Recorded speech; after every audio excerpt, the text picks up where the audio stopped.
Bonjour tout le monde. Aujourd'hui, moi et mon équipe allons vous présenter le débarquement de Normandie.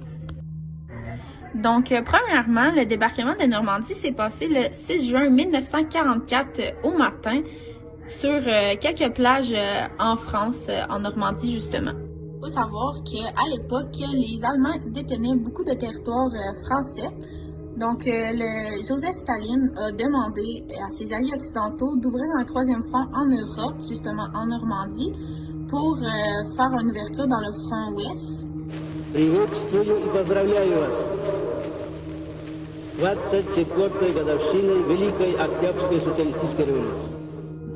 Cette plage était un endroit très décisif car la possession pouvait changer le cours de la guerre, donc effectuer une brèche dans le front ouest pour ainsi prendre possession de la France. Donc c'est pour ça qu'ils devaient pénétrer dans les fortifications ennemies afin de prendre la France.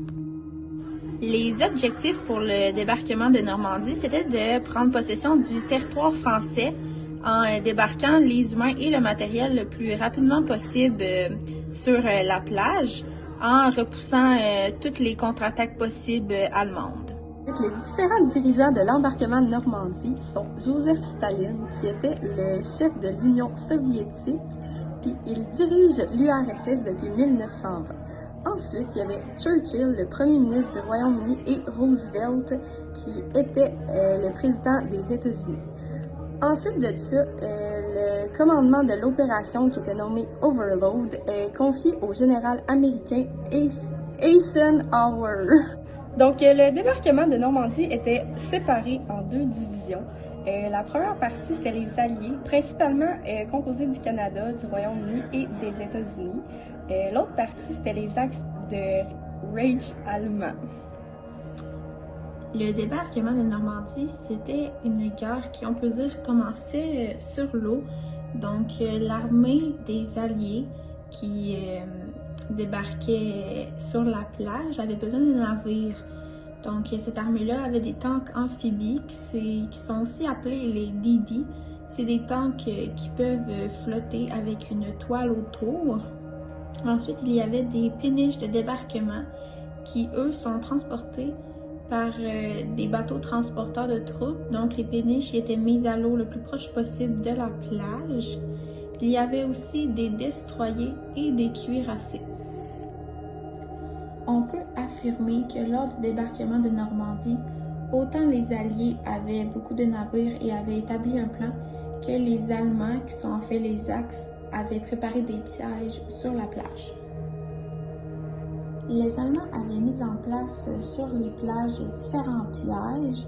À la sortie de l'eau, il y avait 220 porte-berges ou barrières anti-chars qui sont en fait des structures de bois de 2 mètres de largeur sur 2,5 mètres de haut pour défoncer les bateaux.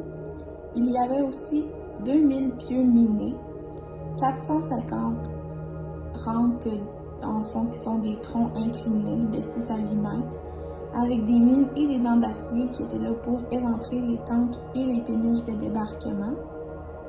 Il y avait aussi des hérissons tchèques qui sont avec des fils barbelés pour barrer la route aux véhicules de débarquement. Il y avait aussi des champs de mines et des fils de barbelés. Il y avait aussi des murs et des fossettes anti-chars qui étaient là pour empêcher les chars d'assaut de sortir de la plage. Puis, au haut de la plage, il y avait des points d'appui où il y avait des mitraillettes pour mitrailler les soldats qui réussissaient à franchir la plage. Je vais vous faire une petite mise en contexte pour vous aider à comprendre comment a débuté le débarquement de Normandie. Premièrement, il faut savoir que les Allemands possèdent un très grand territoire rempli de grosses fortifications. Donc, les Britanniques ont fait de l'espionnage pour se familiariser avec la géographie de la Normandie. Pour faire ça, ils ont utilisé des cartes postales, des cartes topographiques, des photos aériennes prises par des avions de reconnaissance et des renseignements des espions pour bien connaître le territoire. Sans savoir que le jour J, la météo était vraiment mauvaise. Il y avait des grands vents, de la pluie, il faisait très froid et ça a rendu vraiment l'opération beaucoup plus difficile qu'elle aurait dû être. L'embarquement de Normandie était scindé en plusieurs plages. La plage Utah, tout à gauche, pour les Américains. La pointe du A qui est Omaha, juste à côté, par les Américains aussi. Après ça, toujours vers la droite, on avait pour les Anglais la plage Gold. Plus à droite pour les Canadiens, la plage Juno. Et plus à droite pour la France et les Anglais, la plage Sword.